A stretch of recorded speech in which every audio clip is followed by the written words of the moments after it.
Mbukeli besikubuze ukuthi ngokubona kwakho ingabe sesikhululeke kakhulu saze sakhohlwa ukuthi coronavirus isekhona njengoba zenyuka nsuku zonke izibalo zabantu abahaqwa ileli gciwane. Waphendula kanje: Mina ngisaqhubeka msakati nokusanitizer nokufaka isimfonyo noma ngiphakathi kwabantu, kodwa ikakhulukazi imicimbi evuliwe yasemakhaya izoba nomthelela emkhulu ekuthenini kubuye lesi sifo. Ngiyathokoza. Into enzekayo thina imiqathango yale lockdown asihoyanga, senza nje lamanani asezawunyuka ndawo kujonga.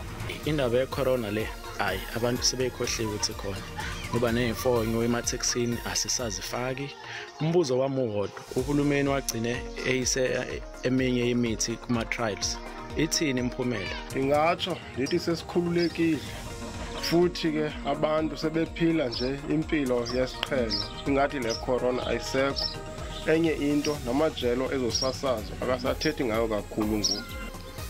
Mina msasazi, indlela enibona ngayo singabanye bethu sicimile wangaba sikhululekile, kanti no asikaphuma emlonyeni wengwe ngoba kaloku inenibonayo mna nesifonyo esasifakwa ngoku asisafakwa kunye nesanitizer leyo ayisasetyenziswa kwalapha emateksini. Umsakazi kuliqiniso ukuthi abantu abaningi babona ezifi COVID-19 isigalele yedlula kuleli izwe lapha eSouth Africa. Sibona phela ngokungafakwa kwemfonyo neyifakwa imfonyo zifakwa ngoba kuyimpoko ukuthi endaweni ethile ukwazi ukungena singekho isifonyo.